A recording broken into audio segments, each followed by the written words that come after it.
Kenapa kalau menggunakan bahasa Indonesia bahkan disuruh pindah negara, guys? Lepas tu datanglah si orang Malaysia ni, dia katalah, kenapa nak kena cakap bahasa Malaysia? Tak bangga ke dengan bahasa sendiri? Saya mau membahas kenapa aku gak diperbolehkan untuk ngomong bahasa Indonesia di channel saya. Kan namanya juga channel saya, channel Irfan.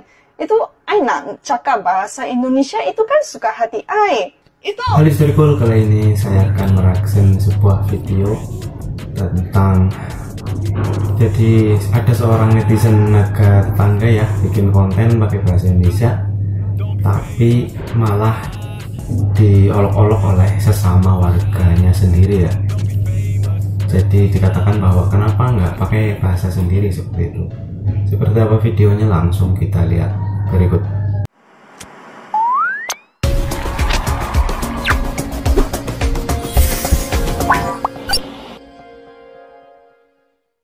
Kenapa kalau menggunakan bahasa Indonesia bahkan disuruh pindah negara, guys? Jadi aneh sekali.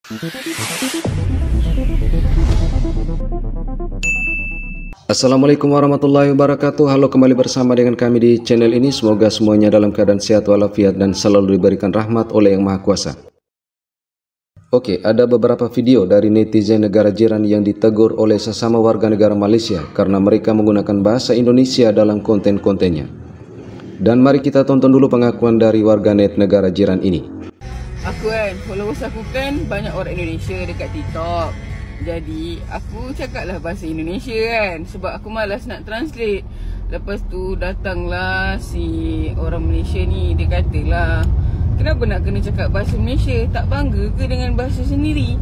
Aku bukanlah tak bangga dengan bahasa sendiri. Masalahnya followers aku tu 70% daripada Indonesia, 30% je dari Malaysia. Jadi aku malas nak translate. Aku cakap je lah bahasa Indonesia. Lagipun aku boleh cakap sikit-sikit kan. Dah kalau followers aku dari Indonesia, aku ngomonglah bahasa Indonesia. saya mau membahas kenapa aku gak diperbolehkan untuk ngomong bahasa Indonesia di channel saya. Kan namanya juga channel saya, channel Irfan. Itu I nak cakap bahasa Indonesia itu kan suka hati I. Itu gak ada dosanya saya mau ngomong bahasa apa. Itu kan terserah saya. Terus kenapa itu kemampuan saya ngomong bahasa Indonesia dipermasalahkan? Saya kuliah di Indonesia, saya mau ngomong dalam medok Indonesia kan itu wajar. Itu kan terserah masing-masing. Jadi saya nggak tahu kenapa itu malah diperbesarkan, dipermasalahkan kan. Dia berkenaan dengan bahasa Indonesia dan seorang rakyat Malaysia. Rakyat Malaysia lah begitu. Rakyat Malaysia yang dihujat karena menggunakan bahasa Indonesia. Dan saya juga sebenarnya memiliki pengalaman yang sama. Bahkan saya diminta diusir daripada Malaysia untuk pindah ke negara Indonesia. Jadi saya jadi bingung. Kenapa ya? Kalau saya menggunakan bahasa Indonesia harus pindah negara begitu. Jadi orang-orang lain yang menggunakan bahasa Inggris, bahasa-bahasa Asia yang lain, kenapa dipuja-puja begitu? Kenapa kalau menggunakan bahasa Indonesia bahkan disuruh pindah negara, guys? Jadi aneh sekali. Ya, seperti inilah yang dapat kita katakan standar ganda sebagian warga negara jiran dalam hal bahasa. Mereka selalu mengatakan bahasa Indonesia adalah bahasa Melayu. Namun ketika warga negaranya menggunakan bahasa Indonesia, malah ditegur dan bahkan ada yang marah dan mengatakan tidak memiliki jati diri. Namun kondisi kebahasaan di negara jiran sendiri sebenarnya mengalami carut-marut dan ketidakjelasan. Padahal mereka sering menggelar lomba pidato bahasa Melayu yang mana beberapa peserta dari negara asing pernah mengingatkan pentingnya memertabatkan bahasa kenegaraan. Salam sejahtera hadirin yang saya hormati. Jika kita hendak mengenal bangsa seseorang itu, lihatlah daripada perilaku dan tutur katanya. Orang yang memiliki jiwa kebangsaan yang baik akan tercermin melalui bicara yang santun dan indah. Namun, apabila bahasa kebangsaan itu tidak digunakan dalam percakapan atau dinafikan statusnya, maka jati diri bangsa tidak lagi terselah. Bertitik tolak dari sinilah izinkan saya untuk mengupas peribahasa hilang bahasa lenyap bangsa.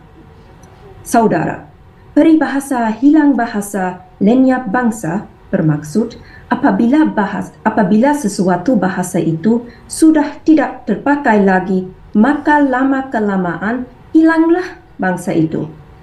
Bahasa merupakan alat komunikasi yang paling efektif untuk menyampaikan gagasan, tujuan, dan mesej kepada orang lain.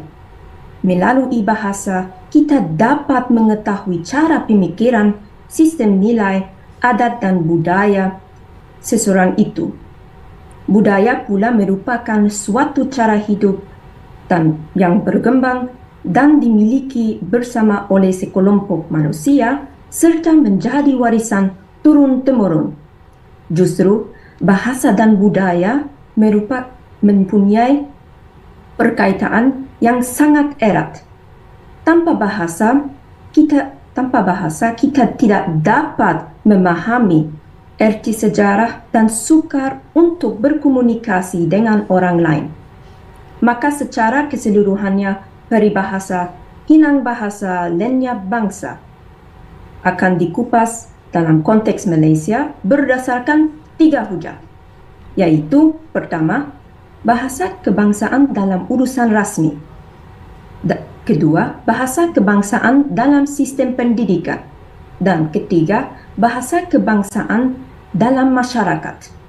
Bahasa melambangkan bangsa. Bangsa yang hebat dan bermartabat adalah bangsa atau pemimpin yang menghargai bahasa dan budayanya sendiri. Bagi saya, bahasa adalah penting dan bukan saja alat komunikasi, tetapi ia lebih daripada itu.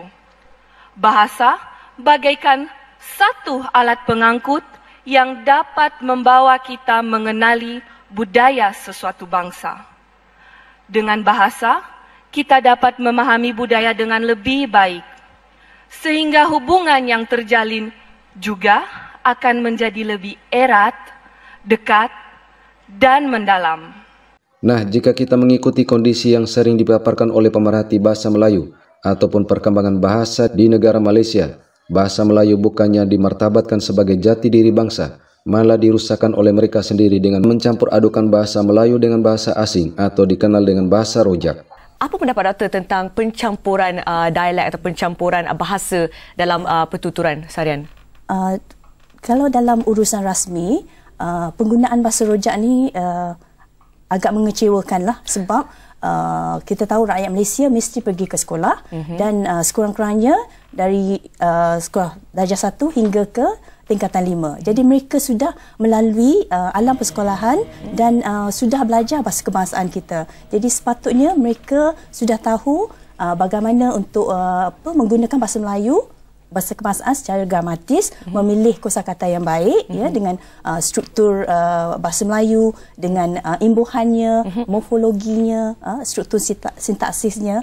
Jadi sekiranya mereka menggunakan bahasa rojak ini agak mengecewakan pada saya. Kerana mutu penggunaan bahasa Melayu di tanah Melayu pada tahun 1999 nampaknya belum mampu diangkat ketimbang berbanding dengan kemunculan dan juga peningkatan mutu penguasaan bahasa Indonesia. Dan saat warga negaranya menggunakan bahasa Indonesia, ada warga negaranya yang tidak terima. Namun sebenarnya, salah satu hal yang menjadi perkembangan saat ini di negara jiran, bahwa bahasa Indonesia saat ini cukup berkembang pesat di Malaysia. Oke, terima kasih bagi Anda yang sudah menonton video ini. Wassalamualaikum warahmatullahi wabarakatuh. Ya, seperti aja videonya teman-teman. Silahkan komen ya.